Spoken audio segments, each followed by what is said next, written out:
ईश्वर परमात्मा की तीसरी भक्ति गुरु की सेवा है। मैंने भी अपराह्न काल में थोड़ा सुनाया था और अभी आप लोगों को हमारे आदरणीय स्वामी चंद्रानंद जी महाराज बहुत बढ़िया से गुरु के संबंध में सुनाया। परमात्मा की चौथी भक्ति क्या है? परमात्मा श्री राम ने कहा चौथी भगत गुण गणा करई कपट त्यजी। परमात्मा श्री राम कहते हैं जो कपट को छोड़कर मेरा गुणगान करता है। मेरे से मतलब ईश्वर परमात्मा। इसके संबंध में मैंने प्राण काल के सत्संग में कहा था राम एक ब्रह्म है, ईश्वर है, परमात्मा है। कठोपनिषद में अपने से स्वयं हनुमान जी को कहा। रामायण जी में कठोपनिषद में मुक्तिकोपनिषद में स्वयं से भगवान श्री राम ने हनुमान जी को कहा था। और रामायण में वाल्मीकि मुनि ने उनको बहुत बढ़िया से कहा ईश्वर है, परमात्मा है, इनको माने। और संत कबीर साहब की वाणी के माध्यम से मैं आप लोगों को सुना रहा था सही में राम एक ब्रह्म है, ईश्वर है। लक्ष्मण जी ने गुणसात को कहा था राम ब्रह्म परमारथ रूपा विगत लखनाथ अनुपा। ये राम ब्रह्म है, इसीलिए अपने लिए बोल रहे हैं कि हमारा गुणगान मतलब ईश्वर का गुणगान, परमात्मा का गुणगान, ईश्वर परमात्मा की चौथी भक्ति है। सज्जना हम लोगों के सदगुरु महाराज जी ने कहनी कृपा की है मानव को उपकारक का गुणगान करना चाहिए। हम आपके सबसे बड़े उपकारक ईश्वर परमात्मा है। आप कहेंगे कैसे? हम आपको जो मनुष्य का शरीर मिला है, हम आप कहने का मतलब शरीर चेतन आत्मा जीवात्मा से है। हम आप मतलब शरीर चेतन आत्मा जीवात्मा को जो मनुष्य का शरीर मिला है किनकी कृपा से मिला है? ईश्वर की कृपा से मिला है, परमात्मा की कृपा से मिला है। जैसा कि स्वयं मर्यादा पुरुषोत्तम भगवान श्री राम ने अपनी प्रजाओं को उपदेश क्रम में कहा था। क्या कहा था? आकर 4,84,000 जोनि भ्रमत यह जीव विनाशी फिरत सदा माया कर प्रेरा काल कर्म स्वभाव गुण मेरा। कब हुक करी करुणा नर देही देव ईश बिनो हेतु शने। परमात्मा श्री राम ने कहा 84 लाख प्रकार की योनियों में जीव भ्रमण कर रहा था और कारणी स्नेह करने वाले ईश्वर परमात्मा ने जीव को मनुष्य का शरीर प्रदान किया। हम आपको जो मनुष्य का शरीर मिला ईश्वर दिया है। और याद रखेंगे हम आप माँ के पेट में तैयार हुए हैं, बाहर में कोई भी आदमी तैयार नहीं हुए, माँ के पेट में तैयार हुए हैं। इस शरीर को तैयार करने वाले पिताजी नहीं है, माता जी नहीं है। अगर माता पिता कहेगी नहीं हम ही हैं सब कुछ, आप केवल माध्यम हैं, हम केवल माध्यम हैं, कहे कि नहीं हम ही सब कुछ हैं, तो यह संभव बात है। जिनको कोई संतान नहीं होती है, दाम्पत्य जीवन में प्रवेश करने पर भी, लाख प्रयास करने पर भी एक बच्चा बना करके दिखाते नहीं दिखा सकते। बच्चा को बनाने वाले, हम आपको बनाने वाले माँ के पेट में एकमात्र ईश्वर है, परमात्मा है। कितना बढ़िया गढ़ा है, कितना बढ़िया से बनाया है। जहाँ पर आँख होनी चाहिए वहाँ पर आँख दिया है, जहाँ पर कान होना चाहिए वहाँ पर कान दिया है, जहाँ पर नाक होना चाहिए वहाँ पर नाक दिया है, जहाँ पर मुंह होना चाहिए वहाँ पर मुंह, सब अंग प्रत्यंग बड़ा हिसाब से बनाए। ईश्वर बनाए, परमात्मा बनाए। माँ के पेट में हड्डी कहाँ से आ गई? हड्डी ले जाने वाले कौन है? बच्चा के शरीर में हड्डी होती है ना, हड्डी कौन ले गए? ईश्वर। ईश्वर का चमत्कार है, परमात्मा का चमत्कार है। कितना बढ़िया शरीर बनाए। वहाँ पर भूख लगने लगी, प्यास लगने लगी, आहार पहुँचाने वाले कौन हो? वही ईश्वर, वही परमात्मा, वही ईश्वर, वही परमात्मा। अभी किसी को गंदी कोठरी में, शौचालय में बंद कर दीजिए, ताला मार दीजिए, बाहर से दम घुट करके वो मर जाएगा। इन माँ के पेट में 9-10 महीने रहे, कोई खिड़की केवाड़ी नहीं। अब मुँह कहाँ था? जहाँ पर पैखाना पेशाब की थैली वहाँ पर बड़ी दुर्गंधी आती थी, बड़ी दुर्गंधी। फिर पैखाना पेशाब का कीड़ा है, खून का कीड़ा है, मांस का कीड़ा है, बच्चा को काटता तो गिरना होती थी। वहाँ रक्षा करने वाले कौन हो गए? बच्चा की जगह तुम दम घुट करके मर जाना था, इनको कौन रक्षा किए? परमात्मा। परमात्मा की रक्षा। फिर बच्चा का जन्म हुआ, माता के शरीर में दूध की व्यवस्था किसने की? परमात्मा। कभी कभी ऐसा देखा जाता है, किसी बच्चा का जन्म होता तो माता के शरीर में दूध नहीं होता है, दूध नहीं होता, लाख प्रयास करते दूध हो जाए, तब भी होता है। बाजार से दूध खरीद करके बच्चा को पिलाना पड़ता है, गौ का दूध, बकरी का दूध बच्चा को पिलाना पड़ता। अपना दूध बना लेना, बाजार बना लेंगे अपने से, कोई भी माता जी नहीं बना सकती दूध। बच्चा के जन्म से पहले माता के शरीर में दूध को खोजेंगे तो दूध नहीं मिलेगा।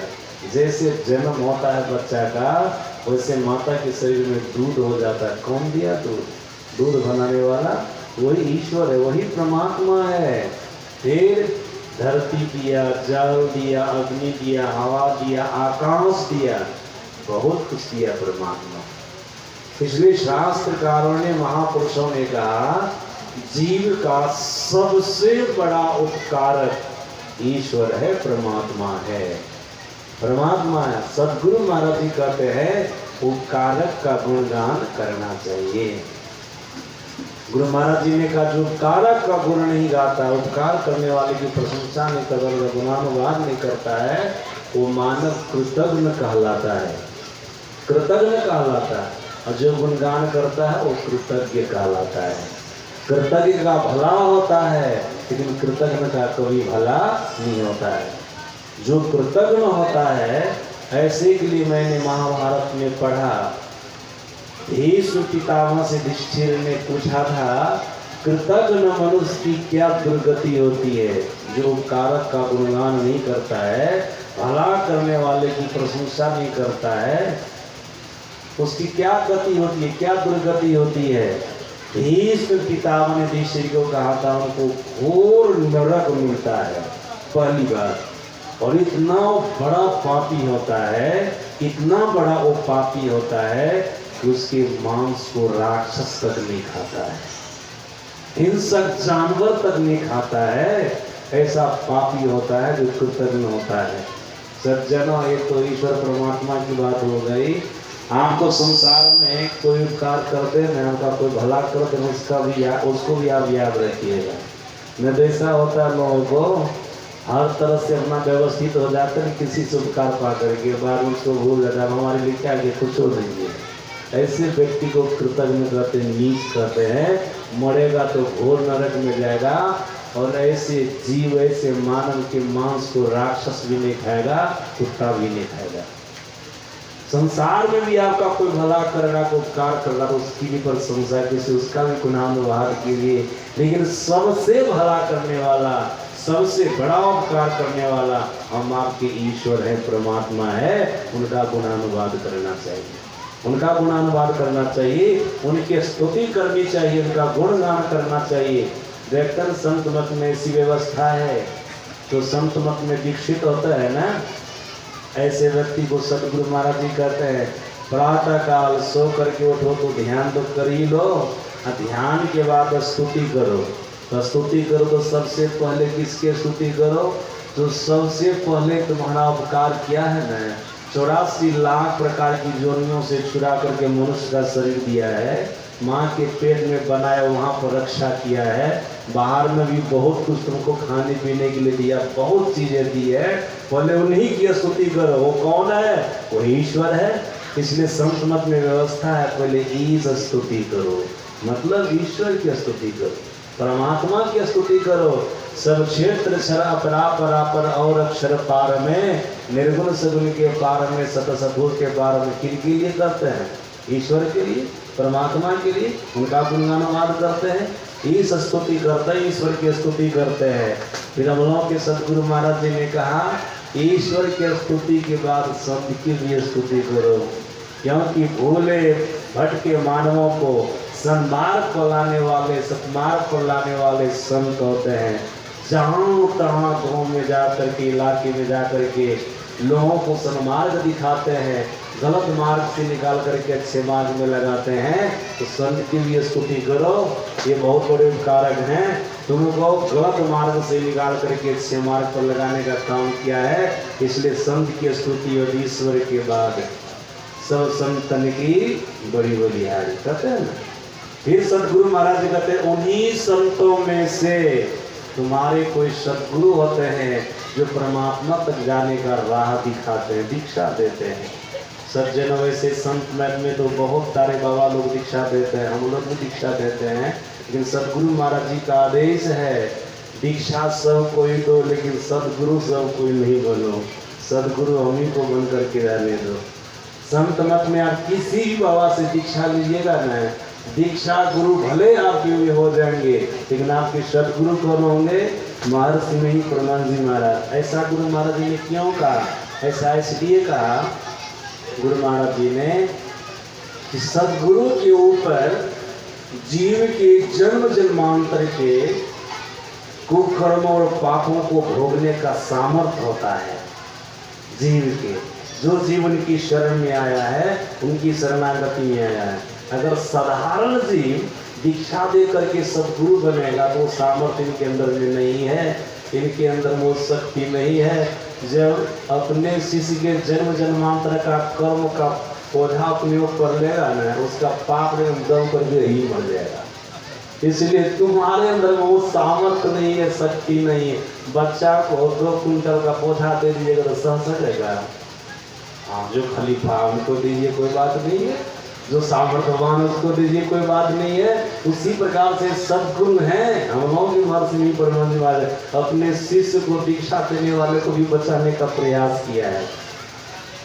किया है कि कोई सद्गुरु मत बनना, सद्गुरु हम ही को रहने दो, अब तुम लोग केवल हमारे ज्ञान को बता दो, हमारे ज्ञान को बता दो कि वो उस मार्ग पर चले, उसका भला हो, उसका कल्याण हो। सदगुरु महाराज जी ने ऐसा भी निर्देश दिया है, दीक्षा बताने वाले भी संत मत में जनरली आदमी नहीं हो सकते हैं। जो नित्य प्रतिदिन ध्यानाभ्यास करते हैं, सत्संग करते हैं, शुद्धाचरण से रहते हैं, संत मत को भली भांति बढ़िया से समझ गए हैं और दूसरे को समझाने की क्षमता रखते हैं। समझ रहे हैं ना? दूसरे को भी समझाने की क्षमता रखते हैं। और खास करके क्या बात है, तो संत मत की चौथी साधना है नानानुसंधान की क्रिया, इसका अभ्यास करते हैं। केवल पहले क्रिया को नहीं जानते हैं, चौथी क्रिया को भी जाने हैं, इसका अभ्यास कर रहे हैं। सदगुरु महाराज जी ने कहा ऐसे लोगों से दीक्षा लेना चाहिए जिनको केंद्र से प्रमाणित दीक्षा देने का आदेश मिला है, प्रमाण पत्र मिला, उनसे दीक्षा लेना चाहिए। बिल्कुल वो शुद्ध हो, पवित्र हो, भले ईश्वर परमात्मा तक की यात्रा हो, किया ना हो, अलग बात है, नहीं भी किया तो कोई बात नहीं है, लेकिन शुद्धाचरण से रहता है, नानानुसंधान का अभ्यास कर रहा है, संत मत को बढ़िया से समझा है और समझाने की क्षमता रखता है, ऐसा जो है ध्यान करता, सत्संग करता है, ऐसे से दीक्षा लो। लेकिन सदगुरु को मत मानो, सदगुरु हम ही को मानो।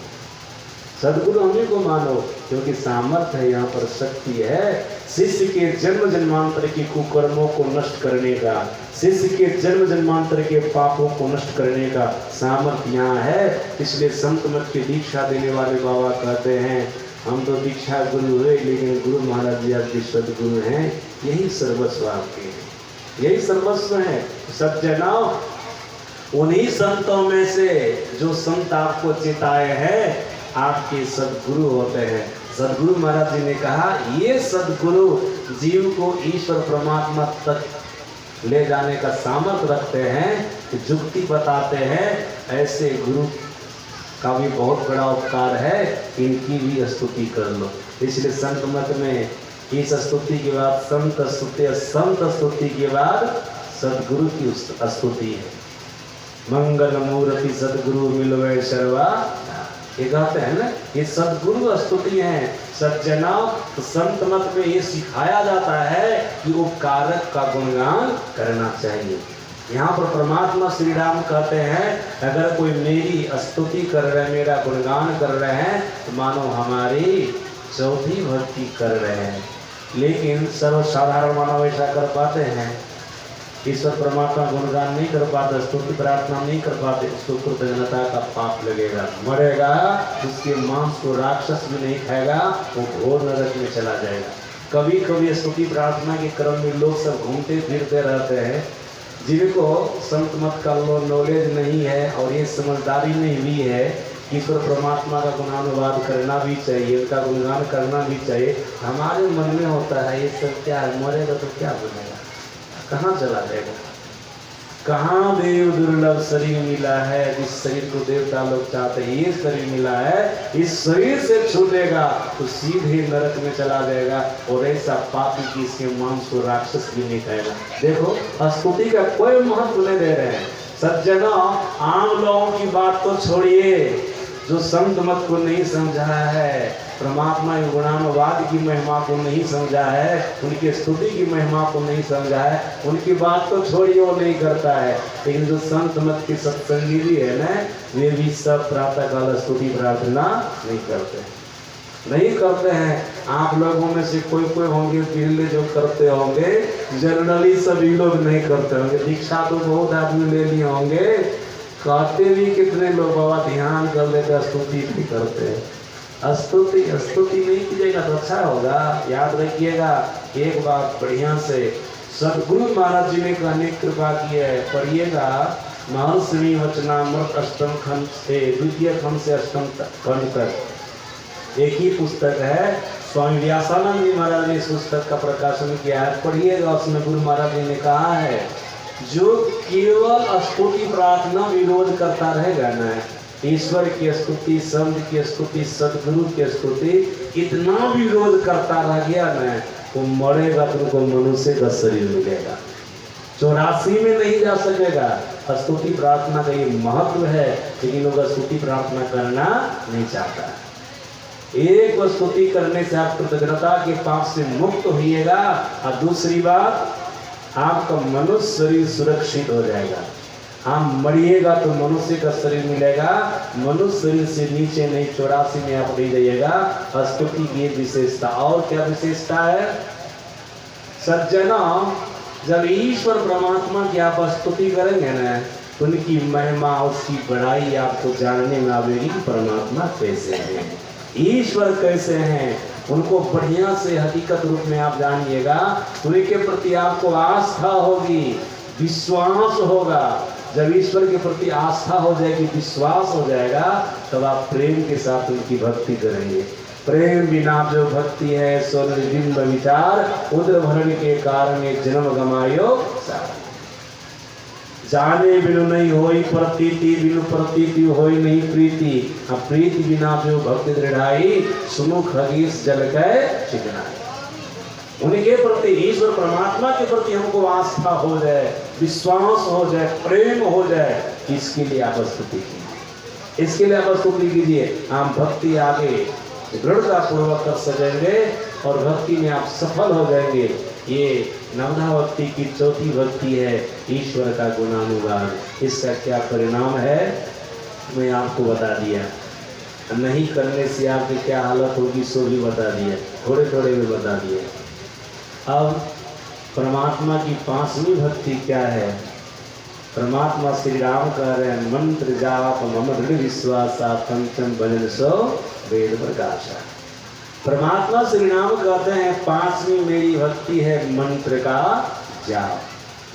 केवल जाप ही नहीं, मंत्र का जाप और रूप का ध्यान, ये 5वीं भक्ति के अंतर्गत आता है। सज्जनों, मंत्र का जाप और रूप का ध्यान वे ही व्यक्ति कर सकेंगे जो अपने जीवन में गुरु धारण किए हैं, जो दीक्षा लिए हैं, वे सही से कर सकेंगे।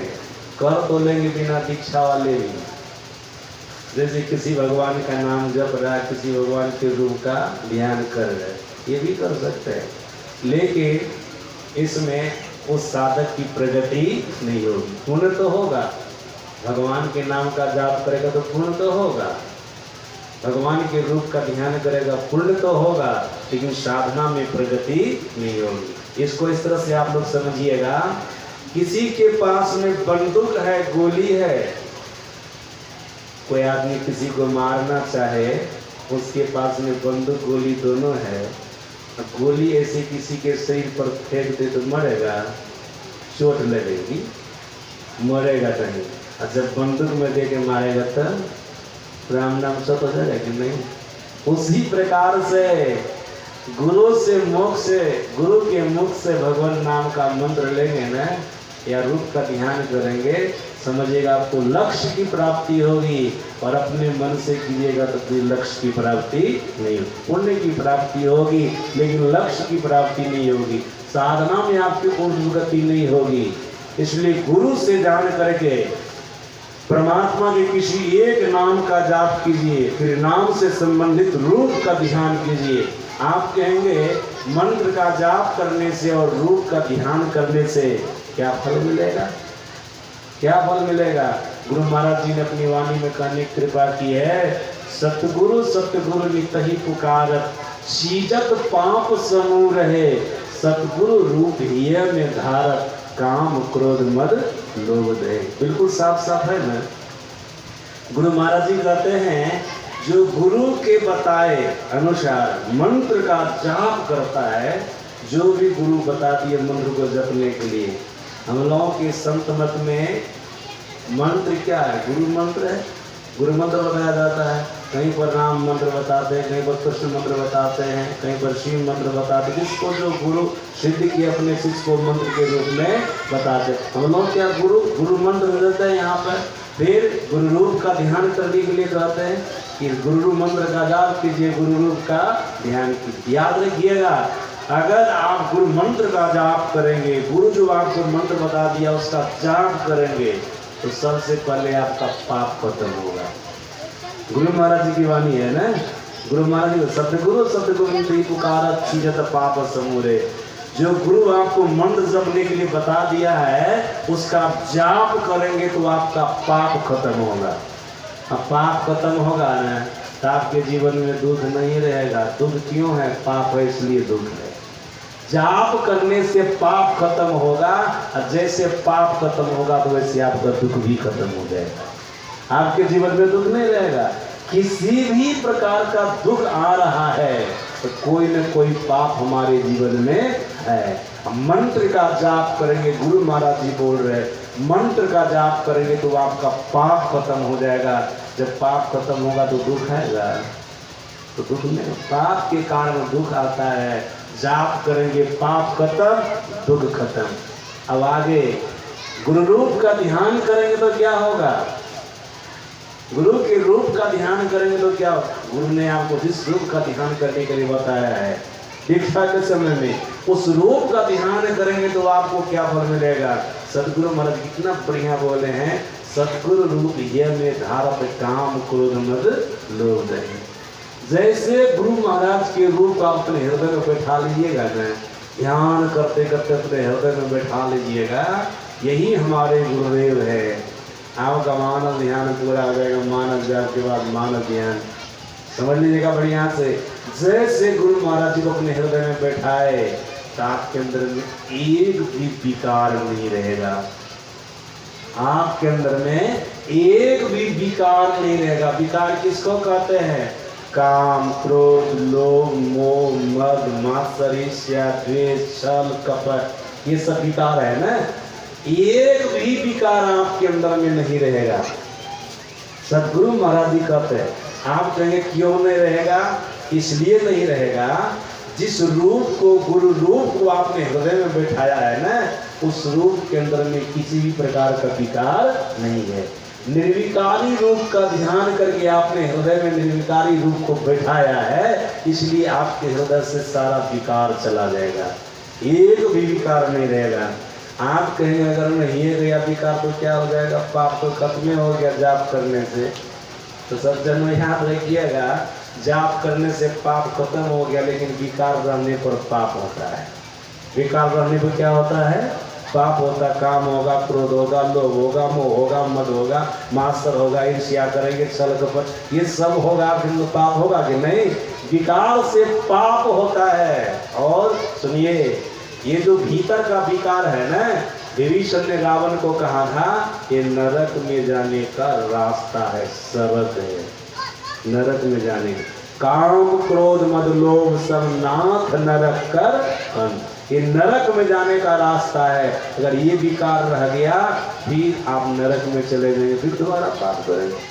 जाप करके पाप खत्म किए, फिर विकार से आप पाप जमा कर लिए, तो नरक तो देवे नहीं कीजिएगा, फिर आप नरक चले जाइएगा। इसलिए गुरु के रूप अपने हृदय में बैठाइए, विकार को खत्म कीजिए। रावण जैसे अत्याचारी पापी, ये भगवान राम के रूप को अपने हृदय में धारण करता था। सीता माता को मनाने के ख्याल से राम का रूप धारण कर उनके पास जाता था। चलो किसी से मान नहीं रही हमारी पत्नी बनने के लिए, हम राम का रूप बना करके जाएंगे न, तो सीता स्वाभाविक रूप से हमारी हो जाएगी, राम समझ करके हमारे पास में आ जाएगी। चलो रामे का रूप बना करके जाते थे ना, राम का रूप बना करके रावण, इनके अंदर में काम नहीं रहता था, किसी प्रकार का विकार नहीं रहता था। क्यों नहीं रहता था? भगवान श्री राम का जो था रूप, वो विकार से रहित था, निर्विकारी रूप को ये धारण करता था। तो रावण जैसे अत्याचारी के मन में भी विकार नहीं रहता था। जैसे भगवान श्री राम संपूर्ण संसार की स्त्री को माता और बहन की दृष्टि से देखते थे, वैसे रावण भी संपूर्ण संसार की महिला को माता और बहन की दृष्टि से देखने लग जाते थे। केवल और केवल मंदोदरी को अपनी पत्नी की दृष्टि से, वो हमारी पत्नी है, इसके अलावा सब हमारी माँ है, सब हमारी बहन है, जो जिस लायक वो। लेकिन हमारी पत्नी तो केवल मंदोदरी है, ये समझते थे। जो उनकी पत्नी है, पत्नी को केवल पत्नी समझते थे, लेकिन सबको माँ और बहन की दृष्टि से देखते थे। क्यों? राम की ऐसी दृष्टि थी, राम का ऐसा हृदय था, उनका रूप धारण करता था ना, रावण की वो मन में ऐसा हो जाता था। देख लीजिए सज्जना, ये तो होगा, आपके हृदय से विकार चला जाएगा, नरक में जाने का रास्ता खत्म हो जाएगा। और क्या होगा? अगर गुरु के रूप को आप हृदय में धारण कर लेंगे ना, तो गुरु के अंदर में जो जो गुण है सब गुण आपके अंदर में आ गए। जैसे एकलव्य के अंदर में आ गया, सभी लोग जान रहे। एकलव्य द्रोणाचार्य का ध्यान किया, जो जो गुण उनके अंदर में था सब गुण द्रोणाचार्य का आ गया एकलव्य में। सभी लोग जान रहे हैं इस बात को। और क्या होगा? जो आपके इष्ट के अंदर में सामर्थ्य है, शक्ति है, वो सामर्थ्य भी शक्ति भी आपके अंदर में आ जाएगी। कर्ण का एक बेटा था जो बचा था, उनको तो 9 पुत्र थे, 8 पुत्र तो मारे चले गए थे महाभारत के युद्ध मैदान में, एक पुत्र बचा था, एक पुत्र बचा था कर्ण का। सज्जनों, एक असुर जो बहुत बड़ा बलवान था ना, वो भी महाभारत के युद्ध मैदान में नहीं मरा था, बच गया था। पांडवों के पास भगवान की चर्चा चलाए, एक दुर्धर्ष असुर बचा हुआ, अभी एक राक्षस भी बचा हुआ है, उसको कौन मारेगा? तो पांचों भाई पांडव को हम मार देंगे, हम मार देंगे, हम मार देंगे। एक के तो एक करके जाके मारना होगा ना, अधर्म के साथ उसको नहीं मारना है। कहाँ एक ही आदमी जाके मार देंगे। याद रखिएगा, युधिष्ठिर गए मारने के लिए, वो भी नहीं मार पाए। भीम गए मारने के लिए, वो भी नहीं मार पाए। कितना परमाणु राक्षस था, अकेले अकेले जाते थे, सब अहंकार दिखा था हम भी मार देंगे। अर्जुन गया, वो भी नहीं मार पाया। नकुल सहदेव गया, सब धराशायी हो गया। तो कर्ण का बेटा कहता हम मार देंगे, छोटा बेटा देखिए का हम मार देंगे, लेकिन थोड़ा सा हमको समय दिया जाए, थोड़े समय के बाद हम मारेंगे। कहा ठीक है, तुमको समय दिया गया, तुम मारो। एकांत में जाकर के भगवान कृष्ण का ध्यान किया। कर्ण का बेटा तो साधारण तो नहीं है ना था, तो भी तो विशेष पुरुष ने कर्ण भगवान सूर्य का पुत्र है, तो साधारण है, उनका बेटा है, ये भी तो साधारण नहीं है। जाकर के कर्ण ने भगवान कृष्ण का ध्यान किया, भगवान कृष्ण को हूबहू अपने हृदय में देखा, उनकी शक्ति को प्राप्त किया। शक्ति पा करके गया उस असुर के पास में, युद्ध शुरू किया। फिर छोटा बालक उस असुर को धराशायी कर दिया। मार करके भगवान कृष्ण के पास आया, कृष्ण भगवान को प्रणाम किया, था मार दिए उसको। सभी के बीच में पूछिए कैसे मार दिया, ये तुम्हारा चाचा सब कितना बलवान, कोई ने उसको मार पाया, तो छटका लड़का कैसे मार दिया उसको, एक रति का तो है ही है, कैसे मारा, कैसे तुम मार दिया उसको। तब कहा एकांत में बैठ करके मैं आपका ध्यान किया और आपसे शक्ति प्राप्त किया, तब गया मारने के लिए। प्रभु मैं कहा मारा, आपकी शक्ति उसको मारी। कैसे शक्ति आ गई, उनका ध्यान करने से। गुरु महाराज जी का ध्यान कीजिएगा, इनकी शक्ति आपके अंदर में आ गई। विकार तो खत्म होगा ही, नरक में जाने से बचेंगे ही, आपके द्वारा किसी प्रकार का पाप होगा नहीं। फिर गुरु के अंदर में जो सामर्थ्य है, जो गुण है, वो गुण आपके अंदर में आ जाएगा। ये होगा नवधा भक्ति की 5वीं भक्ति करने से, मंत्र का जाप करने से और रूप का ध्यान करने से। सज्जनों, नवधा भक्ति की 6ठी भक्ति क्या है? नवधा भक्ति की 6ठी भक्ति है दम का साधन। सुनिएगा ध्यान से, नवधा भक्ति की 6ठी भक्ति क्या है? दम का साधन।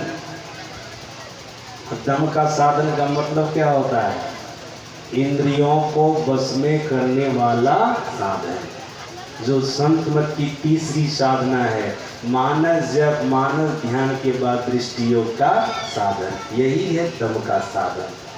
गोस्वामी तुलसीदास जी महाराज और सदगुरु महाराज जी ने कहने की कृपा की है, नवधा भक्ति की 6ठी भक्ति को वे ही व्यक्ति कर सकते हैं जो सज्जनों के धर्म को अपनाया है। मतलब सज्जन लोग जिस मार्ग पर चलता है, उस मार्ग को अपनाया है, जो अपने जीवन से 5 पापों का परित्याग कर दिया है। 5 पाप मतलब झूठ, चोरी, नशा, हिंसा और व्यभिचार। जो 5 पापों का परित्याग किया है, सज्जनों के धर्म को अपनाया है, वे ही नवधा भक्ति की 6ठी भक्ति कर सकते हैं। और हम लोग जो दृष्टियों का साधन करते हैं वही है, उसको कर सकते हैं। इसमें आप सफल हो जाइएगा।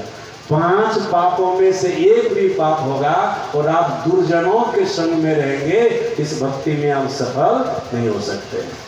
इस भक्ति में हम सफल नहीं हो सकते हैं। इसमें सफल होने के लिए सज्जनों का धर्म अपनाइए, अब 5 पापों का परित्याग कीजिए और साधना करना प्रारंभ करें। छठ दम शील विरति बहु कर्मा, निरत निरंतर सज्जन धर्म।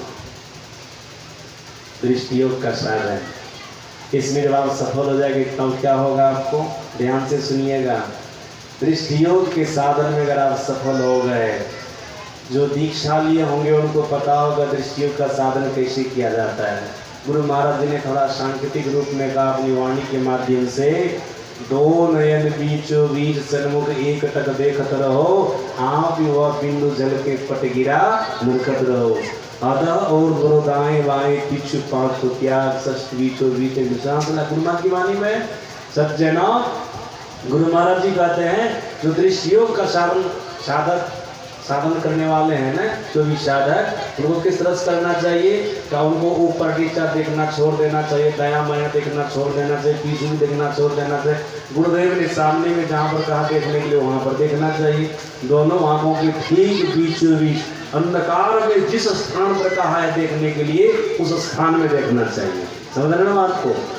जहाँ पर जितनी दूरी में दृष्टि को टिकाने के लिए कहा उतनी दूरी में वहां पर टिकाना चाहिए।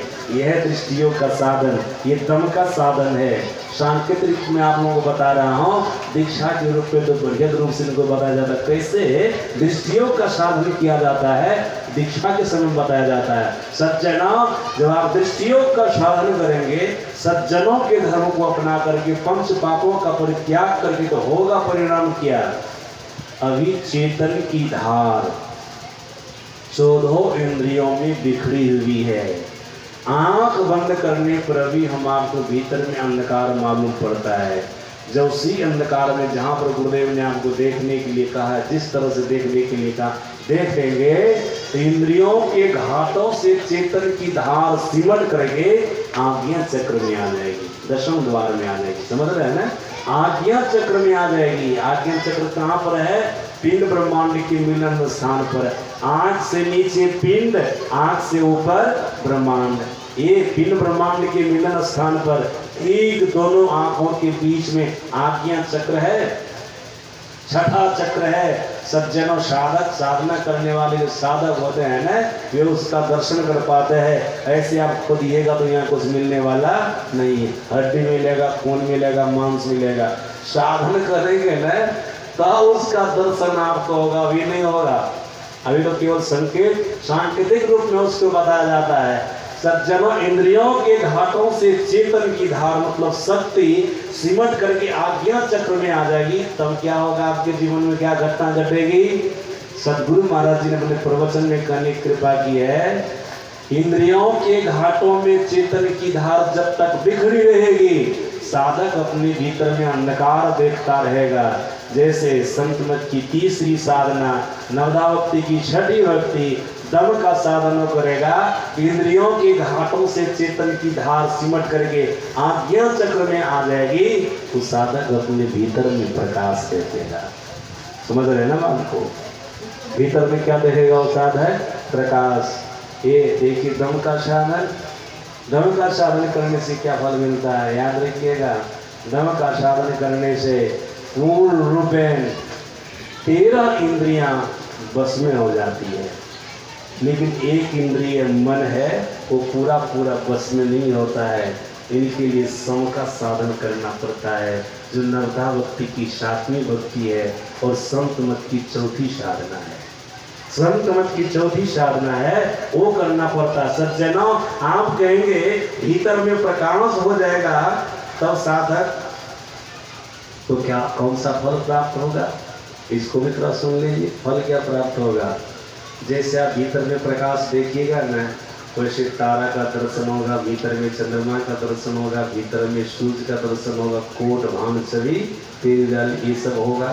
उसी प्रकार से और सुनिए, सहज दल कमल में देवताओं का दर्शन होगा, 7 स्वर्गों का दर्शन होगा।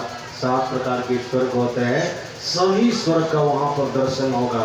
इतना ही नहीं, आप संपूर्ण ब्रह्मांड का दर्शन उस प्रकाश में प्रतिष्ठित होकर के कर लेंगे। गुरु महाराज जी ने कहने कृपा की, एक बिंदुता दूरबीन हो, दूरबीन क्या करे, अब पिंड में ब्रह्मांड दरस हो, बाहर में क्या करे। जैसे प्रकाश में गए, आप संपूर्ण ब्रह्मांड का दर्शन अपने भीतर में कर लेंगे। घर में बैठे आंख बंद करेंगे, थोड़ा सा सिमट जाएंगे, भीतर संपूर्ण ब्रह्मांड। स्वर्ग में इंद्र क्या कर रहा है, ब्रह्मलोक में ब्रह्मा जी क्या कर रहे हैं, वैकुंठ लोक में विष्णु जी क्या कर रहे हैं, पाताल लोक में कौन कौन से जीव वो सब क्या कर रहे हैं, सब कुछ आप घर बैठे देख लीजिएगा। स्वामी तुलसीदास जी महाराज ने कहा, जथा सुभंजन आंध द्रिव साधक सिद्ध सुजान, कौतुक देख ही शैल बना भूतल भूरी विधान। कोई भी चीज आपको देखने के लिए बाकी नहीं रहेगी। एक बिंदुता दूरबीन हो, दूरबीन क्या करे, पिंड में ब्रह्मांड दरस हो, बाहर में क्या करे। गुरु महाराज जी बोल, पिंडे में सब कुछ होगा, सब कुछ का दर्शन।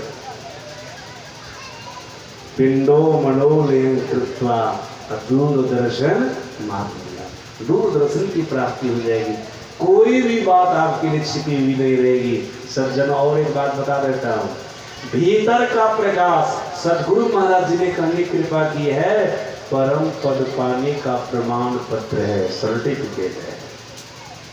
भीतर में प्रकाश हो जाएगा ना, तो आप समझ लीजिएगा हमको परमात्मा का पद मिलेगा। प्रमाण पत्र मिल गया है, अब वो पद हमको मिलेगा, वो पद मिलेगा। शिरा कपाल रुद्राक्षम विवरण चिंतियत यदा तदा ज्योति प्रकाशस्यात् विद्युत पुंज समप्रभा एतत् चिंतेन मात्रेण पापानां संशयो भवेत् दुराचारो भी पुरुषो लभते प्रभु। अगर दुराचारी से दुराचारी व्यक्ति भी है ना, पापी से पापी व्यक्ति भी है, प्रकाश में गया, उनका सारा पाप जल जुड़ करके खत्म हो गया, और वो साधक पापी व्यक्ति भी परम पद का अधिकारी हो जाएगा, ईश्वर परमात्मा के पद को पावेगा। प्रकाश प्रकाश ईश्वर परमात्मा के पद को पाने का प्रमाण पत्र है, याद रखिएगा। प्रमाण और ईश्वर का पद आपको मिलेगा। सज्जनों, मैं आपको कहा 13 इंद्रियां तो बस में हो जाएगी, मन भी थोड़ा थोड़ा कंट्रोल में हो जाएगा, मन कमजोर हो जाएगा। पूर्णतया मन को वश में करने के लिए पूर्णतया जो सभी इंद्रियों का राजा मन है, जिस मन में सभी प्रकार के विकार उत्पन्न होते हैं, सद्गुरु महाराज जी ने करने कृपा की, इसको नवदा भक्ति की, सातवीं भक्ति की जरूरत है। सातम सम महिमय लग देखा मोते देख संग के सम का साधन चाहिए इनको। सम का साधन मतलब मन को बस में करने वाला साधन। वो संत मत की चौथी साधना नदानुसंधान की क्रिया। आप लोगों में से संत मत की चौथी साधना कितने लोग जाने हैं? जाने कोई? चंद्रानंद जी महाराज जाने होंगे? ख्याल नहीं, ये है लेकिन ख्याल है जो नहीं गड़बड़ा क्या ना। ये कमलानंद जी महाराज साईबा इनको दिए हैं, इतने लोगों में ये कहें, उसमें भी पूरा पूरा ख्याल नहीं है। ख्याल हाँ भूल गए। लेकिन गुरु महाराज जी ने करने की कृपा की है, जो संत मत की चौथी साधना को नदानुसंधान को नहीं जाना, मानो पूरा पूरा संत मत को नहीं जाना है। पूरा पूरा जानने के लिए वो साधन चाहिए, उसी से ईश्वर परमात्मा की प्राप्ति होगी। आपका मन बस में होगा, मन बस में होगा, आपको क्षमता की प्राप्ति होगी। संपूर्ण संसार को, संपूर्ण सृष्टि को, प्रकृति मंडल को ब्रह्म की दृष्टि से, परमात्मा की दृष्टि से देखे नहीं, सब ब्रह्म है, सब ब्रह्म है, सब ब्रह्म है। श्याराम मैं सब जग जानी करो प्रणाम जोड़ी जोग पान। इस अवस्था को प्राप्त करने के लिए आपको सम का साधन करना होगा, मन को बस में करने वाला साधन करना होगा, नादानुसंधान का अभ्यास करना होगा। शब्द खोजी मन बस करे सहज योग है। शब्द की साधना करके साधक अपने मन को बस में करता है। सज्जनों, जब आपका मन पूरा पूरा बस में हो गया, आप अनहद नादों को सुनने के बाद अनाहत नाद को सुन लेंगे, आपको आत्मदृष्टि की प्राप्ति हो जाएगी। जो पांचवी दृष्टि है, जागृत की दृष्टि, मानस दृष्टि, स्वप्न की दृष्टि, दिव्य दृष्टि और आत्मदृष्टि। आत्मदृष्टि की प्राप्ति हो जाएगी, आपको अपनी पहचान हो जाएगी कि मैं कौन हूँ। अभी तक हम आपको अपनी पहचान है कि हम कौन है? हम आपको भी कोई पूछ देंगे ना आप कौन है, तो ऐसे हाथ दिखा देंगे, शरीर दिखा देंगे, ये हम है। अरे ये तो आपका शरीर है, आप कौन है बता सकिएगा? बच्चे तो बतेवे नहीं करेंगे, जवान भी नहीं बता सकेंगे। जवान बच्चा की बात तो छोड़िए, किसी बूढ़ा से पूछ दे आप कौन है, आपका तो जीवन पूरा बीत गया, वृद्धावस्था को प्राप्त करके छोटी अवस्था में आ गए, बता सकिएगा कि हम कौन है? नहीं बता सकिएगा। नहीं बता सकेगा तो नहीं है, नहीं रहेगा तो शरीर मर जाएगा। आप हैं तब शरीर जिंदा है, आप तब तक चेतन आत्मा जीवात्मा आप हैं, तब आपका शरीर जिंदा है। जैसे निकल जाएगा ना वो शरीर मुर्दा हो जाएगा, घर में कोई जगह नहीं देगा। कितना बढ़िया सुंदर देखने वाला शरीर है ना, रूपवान शरीर है, तब भी आपको कोई घर में रखने वाला नहीं होगा, घर से बाहर कर देगा।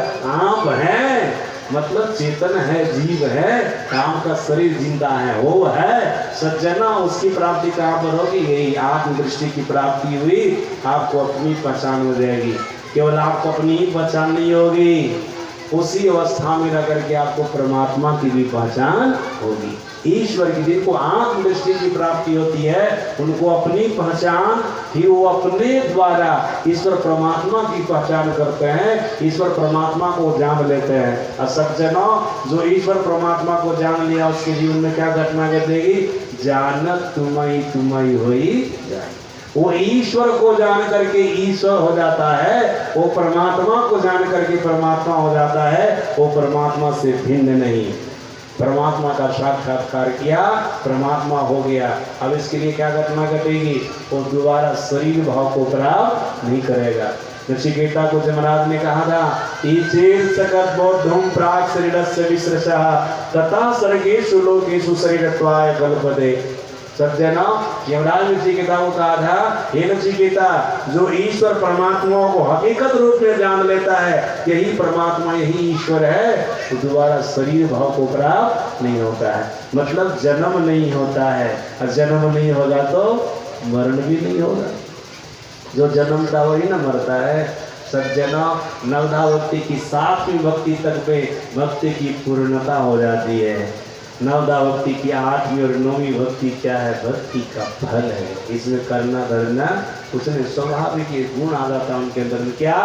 8 जथालाभ संतोषा सपनों में देख ही परदोषा, किन्हीं के अंदर में दोष नहीं देखते हैं, सब के अंदर में गुण देखते हैं। दोष किसी के अंदर में नहीं देखते हैं, किसी के अंदर में नहीं, सब के अंदर में गुण देखते हैं। और यथालाभ में जथालाभ में संतुष्ट होते हैं। उनके अंदर में ये भाव हो जाता है, साईं इतना दीजिए जामे कुटुंब समाए, मैं भी भूखा ना रहूं साधन भूखा।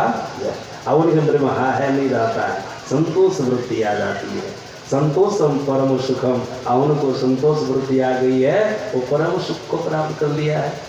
नवम सर्वसत्सनहीना मम भरोसी हर्ष नदीना, बिल्कुल वो विनम्र हो जाते हैं, छलहीन हो जाते हैं, सबके साथ विनम्रता पूर्वक रहते हैं, किसी के साथ अहंकार पूर्वक नहीं रहते, बिल्कुल छलहीन, छल कपट उनके अंदर में किसी प्रकार का नहीं रहता है। सज्जना, ये है नवदा भक्ति। परमात्मा श्री राम ने कहा था, जो क्रम से पहली भक्ति से लेकर के 7वीं भक्ति तक करेगा, वो भक्ति में पूर्णता को पावेगा।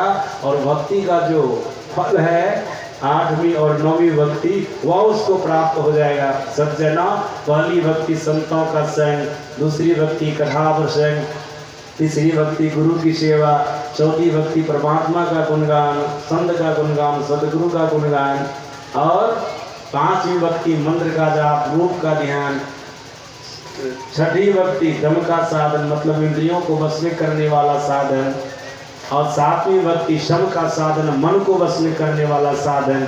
इतना आप कर लेंगे, फिर 8वीं 9वीं भक्ति की प्राप्ति स्वाभाविक रूप से आपको हो जाएगी। आपका परम कल्याण हो जाएगा। आप जन्म मरण के चक्र से छूट जाएंगे, आवागमन के चक्र से छूट जाएंगे। बस इसी के लिए हम आपको मनुष्य का शरीर मिला भी है, करना भी यही है। सज्जनों, अगर जीवन में नहीं किए, भक्ति के बिना आपका शरीर छूटा। संत कबीर साहब ने कहा, दीवाने मन भजन बिना दुख पैयों, पहला जन्म भूत का पैयों, 7 जन्म पछतैयों, कांटे पल्ले पानी पैयों, प्यासन ही मर जइयों, दीवाने मन भजन बिना दुख पैयों। भजन के बिना शरीर छूटेगा, 84 में चले जाएंगे। 2 अरब वर्ष के बाद फिर आपको मनुष्य का शरीर मिलेगा, तब तक 84 में भटकते रहेंगे। ये नौबत नहीं आवे, इसलिए भक्ति करना प्रारंभ कीजिए। गुरु से सीख करके, जीवन में गुरु धारण करके, जुक्ति जान करके भक्ति करना प्रारंभ कीजिए। आपका मनुष्य शरीर सुरक्षित रहेगा, तब तक सुरक्षित रहेगा जब तक कि आपको ईश्वर परमात्मा मिल नहीं जाएंगे। इसलिए दीक्षा दे करके साधना करना प्रारंभ